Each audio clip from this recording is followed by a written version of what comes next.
Hey folks, today I thought we could talk about how people learn. See, I've been teaching music in some form or another for over a decade now, and I've noticed a lot of differences between the habits of my students. And one of the big divides that I see is between adult learners and younger learners. I've tried to vocalize that divide multiple times, multiple different ways, but I feel like I've never quite captured the nuance of that difference. And I recently saw a video by Cuber J Perm, and I feel like he really hit the nail on the head. This is going to take a little context, I guess, so bear with me while I tell you a quick story. You might be wondering, hey Marcel, why are you watching Rubik's Cube content on YouTube? And the short answer is that I like to learn things, and the slightly longer answer is that several months ago I found out that a few members of my community are into speed cubing. And speed cubing is essentially solving Rubik's Cubes of various dimensions as quickly as possible. They recommended this channel to me, J Perm, and I immediately saw the intrigue. It's a problem-solving game where you're looking for the quickest solution and then you have to apply it in the moment. It's quite similar to improvising a bluegrass break, and you're looking for solutions to difficult situations you might put yourself in.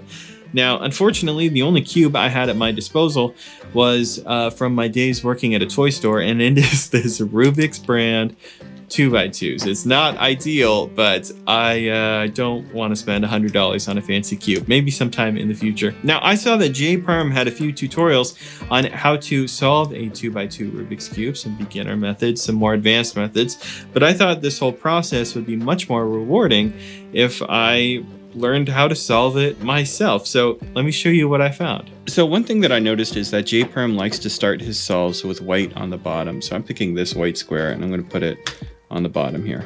And one thing that I noticed is there's a sequence of moves or an algorithm that I can use to rotate this piece. Remember, here's our bottom piece, and this piece I can rotate like this. And now these two are matched. Once again, I'm rotating a piece until it matches. And here's the last piece I need to rotate into here. And not only have I solved this square, or this face here, but I've also started solving this entire first layer, right? All of these colors are correct around the edge as well as the face, but this entire half of the cube is still unsolved.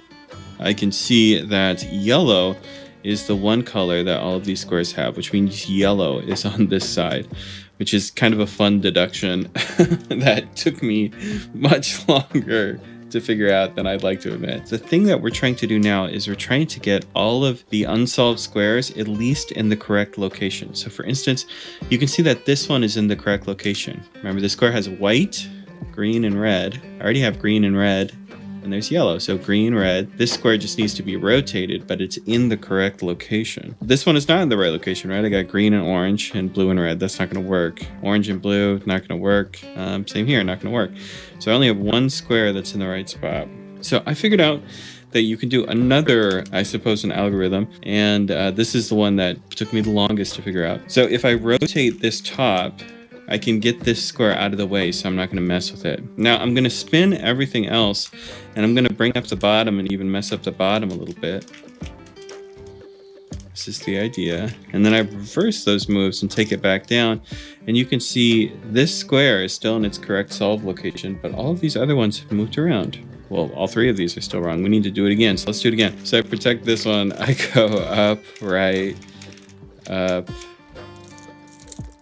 So this one is still in the correct spot, this one's in the correct spot, this one's in the correct spot now, and this one's in the correct spot now. But I need to rotate this piece. Now, we already know how to rotate pieces from before, so the original algorithm I will do again. You'll see as I do this algorithm, I am destroying this top white layer, but I'm slowly solving this one. Now, there is one last move in this algorithm that also took me a really long time to figure out, but is explained very quickly in J Perm's video. And that's when you do this system, there is one last move to turn this top layer left. And if you don't do that, you can really mess things up. And yeah, it took me a while to see that. Anyway, here's the solve 2x2. And that's the system that I came up with to solve it. Now, here's the crazy thing about what I just showed you. The solution that I found is basically identical to J-Perm's beginner 2x2 solving method, but I have zero cubing experience. So how did I find the exact same solution? Well, I did it only knowing a few principles, just a couple concepts that I practiced over and over again to try to find a solution, and I'll tell you what they were. By watching a lot of J-Perm's videos, I noticed that he likes to start with white, and he likes to solve white on the bottom layer. And I also learned that he likes to not only solve a face or a cross on the side he's working on, but also the surrounding edges and corners. Let's not use fancy words. Cubers out there are like F2L, blah, blah, blah, blah, blah. Other, I don't even know. I can't even make fun of it. And the last thing that I knew was that there were algorithms, basically sequences of moves that rearrange or place pieces and don't necessarily involve tracking every piece of the sequence, but normally one or two things have changed. At least that's my very basic understanding that got me as far as it did. There are, of course, much better algorithms and much faster solutions out there that exploit these same principles. Also, this is a 2x2 puzzle that can be solved in a single second, literally 1 second at the highest level. So I am an admitted beginner. All that being said, my thought process here with this cube was an example of the younger learning method, despite me being in the over 30 club.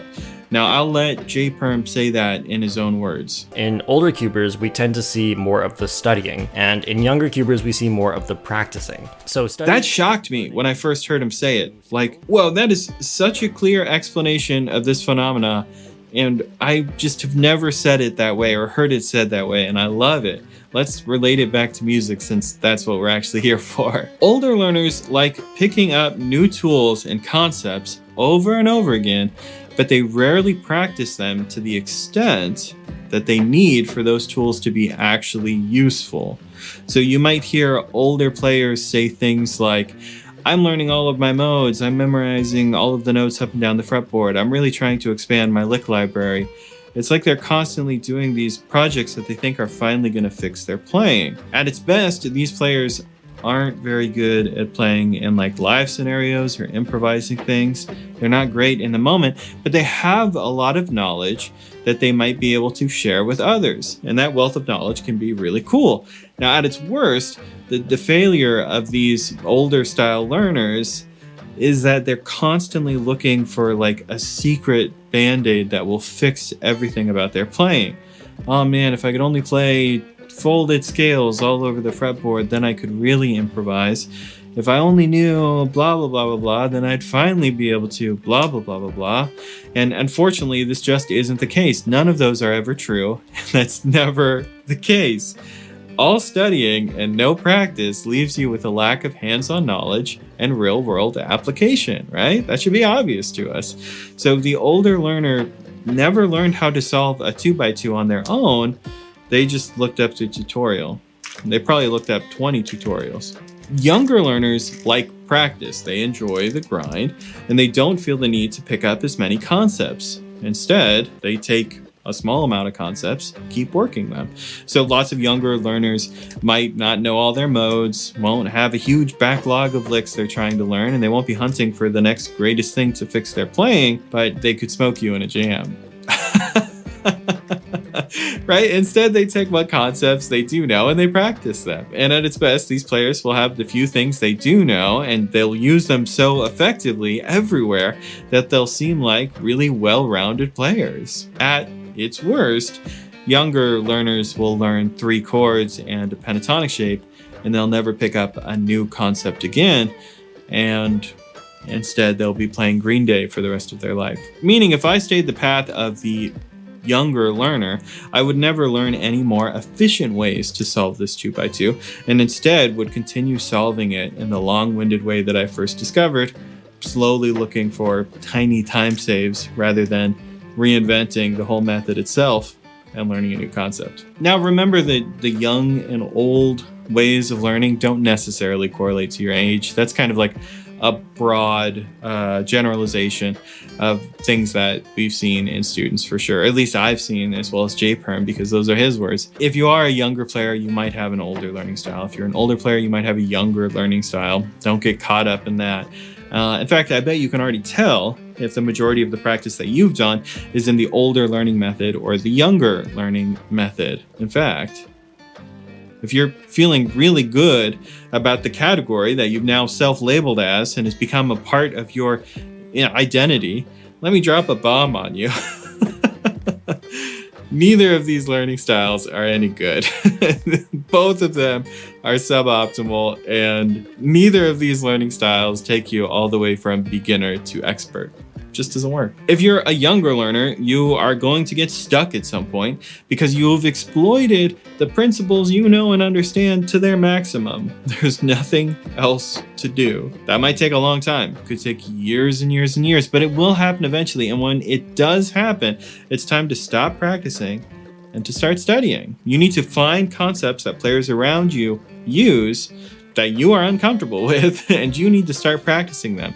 This will not be easy, because you're used to being so capable at everything you do because you only play stuff that you're comfortable with. So this will be demoralizing to start at square one again, but it's really your best path forwards. This is the way to improve. You have to start bringing new things into your play. If you're an older learner, you're probably on an endless search for new concepts that will be the band-aid that finally fixes your playing, and that search will never end. So stop that search now. If you're dissatisfied with your real-world application, with your playing when you just sit down and play for someone, it is likely time to stop searching for the new secret thing, stop assembling concepts, and just start practicing the things that you already have. There's probably some things that you already understand pretty well that you can start applying over and over and over again.